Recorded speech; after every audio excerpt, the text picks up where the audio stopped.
ఆంధ్రప్రదేశ్ రాజకీయాల్లో గత కొన్ని నెలలుగా పెద్దగా కనిపించని పేరు ఒక్కసారిగా మళ్లీ రాజకీయ చర్చల్లోకి వచ్చింది. ఒకప్పుడు వైసీపీలో కీలక నేతగా, పార్టీ జాతీయ ప్రధాన కార్యదర్శిగా, రాజ్యసభ సభ్యుడిగా మాజీ ముఖ్యమంత్రి వైఎస్ జగన్మోహన్ రెడ్డికి అత్యంత సన్నిహితుడిగా గుర్తింపు పొందిన విజయసాయిరెడ్డి క్రియాశీల రాజకీయాలకు దూరమైన తర్వాత కూడా ప్రజా అంశాలపై తనదైన శైలిలో స్పందిస్తూ వార్తల్లో నిలుస్తున్నారు. ముఖ్యంగా సామాజిక మాధ్యమాల వేదికగా ఆయన చేస్తున్న వ్యాఖ్యలు ఇప్పుడు రాజకీయ వర్గాల్లో ఆసక్తికర చర్చకు దారితీస్తున్నాయి.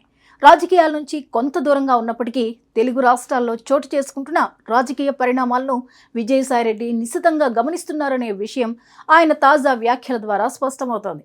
ఆంధ్రప్రదేశ్, తెలంగాణ రాష్ట్రాల్లో జరుగుతున్న రాజకీయ పరిణామాలతో పాటు జాతీయ స్థాయిలో చోటు చేసుకుంటున్న కీలక అంశాలపైన ఆయన స్పందిస్తున్నారు. ఈ క్రమంలోనే ఇటీవల తెలుగుదేశం నిర్వహించిన మహానాడులో మంత్రి నారా లోకేష్ చేసిన కీలక ప్రకటనపై విజయసాయిరెడ్డి స్పందించడం రాజకీయ వర్గాల్లో చర్చనీయాంశమైంది. సాధారణంగా రాజకీయ ప్రత్యర్థులు చేసిన ప్రకటనలను విమర్శించడం రాజకీయాల్లో సర్వసాధారణం. కానీ ఈసారి విజయసాయిరెడ్డి మాత్రం భిన్నంగా స్పందించారు. తెలుగుదేశం ప్రకటించిన మహిళలకు 33% రిజర్వేషన్ నిర్ణయాన్ని ఆయన బహిరంగంగా స్వాగతించారు. ఇది మంచి నిర్ణయమని అభిప్రాయపడ్డారు. అయితే కేవలం ఎన్నికల టికెట్ల కేటాయింపుతో సరిపెట్టకుండా మహిళల రాజకీయ సాధికారతను మరింత విస్తృతంగా అమలు చేయాలని సూచించారు.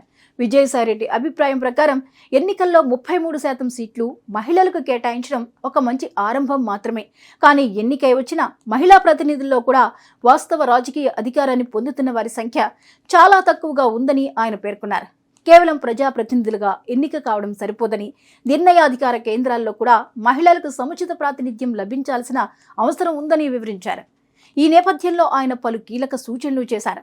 మహిళలకు కేటాయించే 33% రిజర్వేషన్ను కేవలం అసెంబ్లీ, పార్లమెంట్ ఎన్నికల టికెట్లకే పరిమితం చేయకుండా మంత్రి పదవులు, శాసనసభ స్పీకర్, డిప్యూటీ స్పీకర్, మండలి పదవులు, వివిధ కార్పొరేషన్లు, బోర్డులు, సలహాదారుల పదవులు, ప్రత్యేక విధుల అధికారులు, ప్రభుత్వ నామినేటెడ్ పదవులు, ప్రభుత్వ ప్యానెల్ న్యాయవాదుల నియామకాలు వంటి అన్ని కీలక స్థానాలకు కూడా వర్తింపజేయాలని సూచించారు. నిజమైన రాజకీయ సాధికారత అంటే కేవలం ఎన్నికల్లో పోటీ చేసే అవకాశం ఇవ్వడం మాత్రమే కాదని, విధాన నిర్ణయాలు తీసుకునే ప్రతి వేదికలో మహిళలకు భాగస్వామ్యం కల్పించడమే అసలైన అర్థమని విజయసాయిరెడ్డి అభిప్రాయపడ్డారు. మహిళలకు రాజకీయ అధికారాన్ని పంచడం అంటే వారిని కేవలం ప్రతీకాత్మకంగా ముందుకు తేవడం కాదని, పాలనా వ్యవస్థలో కీలక భాగస్వాములుగా మార్చడమే లక్ష్యంగా ఉండాలని పేర్కొన్నారు.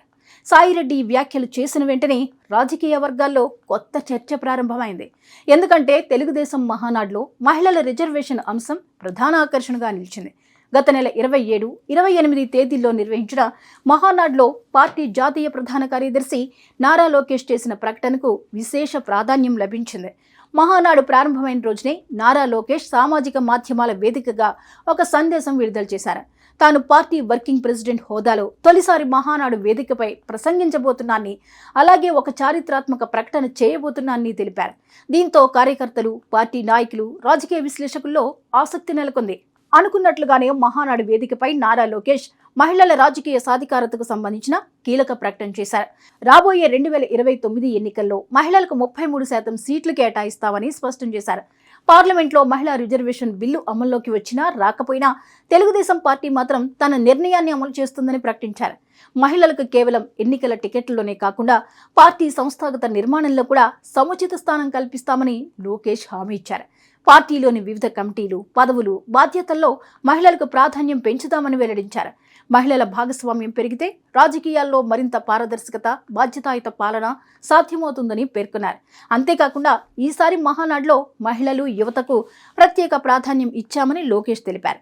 భవిష్యత్ రాజకీయాల్లో యువత, మహిళలే కీలక పాత్ర పోషించబోతున్నారని ఆయన అభిప్రాయపడ్డారు. తెలుగుదేశం సిద్ధాంతాలే తన బలమని, పార్టీ వ్యవస్థాపకుడు ఎన్టీ రామారావు నుంచి ప్రారంభమైన ఆలోచన విధానాన్ని ముందుకు తీసుకువెళ్తున్నామని చెప్పారు. ముఖ్యమంత్రి చంద్రబాబు నాయకత్వంలో రాష్ట్రానికి పెద్ద ఎత్తున పెట్టుబడులు వస్తున్నాయని, అభివృద్ధి, సంక్షేమం రెండింటినీ సమన్వయం చేస్తూ ప్రభుత్వం ముందుకు సాగుతోందని లోకేష్ పేర్కొన్నారు. రాష్ట్ర అభివృద్ధి, సంక్షేమ కార్యక్రమాలపై ఎవరితోనైనా చర్చకు సిద్ధమని కూడా ప్రకటించారు. అలాగే తెలుగుదేశం పార్టీకి కార్యకర్తలే వెన్నుముకని లోకేష్ స్పష్టం చేశారు. కార్యకర్తల కృషి వల్లే పార్టీ ఎన్నో సంక్షోభాలను అధిగమించగలిగిందని, భవిష్యత్తులో కూడా కార్యకర్తలకే అత్యధిక ప్రాధాన్యం ఉంటుందని తెలిపారు. ఇప్పుడు విజయసాయిరెడ్డి చేసిన వ్యాఖ్యలు, నారా లోకేష్ ప్రకటించిన మహిళా రిజర్వేషన్ నిర్ణయం కలిపి రాజకీయంగా కొత్త చర్చకు దారితీశాయి. మహిళలకు 33% సీట్లు కేటాయించడం ఒక కీలక నిర్ణయమే అయినప్పటికీ ఆ రిజర్వేషన్ను నిజమైన రాజకీయ సాధికారతగా మార్చాలంటే నిర్ణయాధికార కేంద్రాల్లో కూడా మహిళల భాగస్వామ్యం పెరగాల్సిన అవసరం ఉందనే అభిప్రాయం మరింత బలపడుతోంది. మొత్తంగా చూస్తే రాజకీయ ప్రత్యర్థుల మధ్య అరుదుగా కనిపించే ఒక ఆసక్తికర పరిస్థితి ఇది. తెలుగుదేశం పార్టీ తీసుకున్న నిర్ణయాన్ని మాజీ ఎంపీ విజయసాయిరెడ్డి బహిరంగంగా అభినందించడం, అదే సమయంలో మరింత ముందుకు వెళ్లాలని సూచన చేయడం రాజకీయ వర్గాల్లో చర్చనీయాంశంగా మారింది. మహిళల రాజకీయ ప్రాతినిధ్యం, రాజకీయ సాధికారత, నిర్ణయాధికారంలో భాగస్వామ్యం వంటి అంశాలు రాబోయే రోజుల్లో మరింత ప్రాధాన్యం సంతరించుకునే అవకాశాలు కనిపిస్తున్నాయి.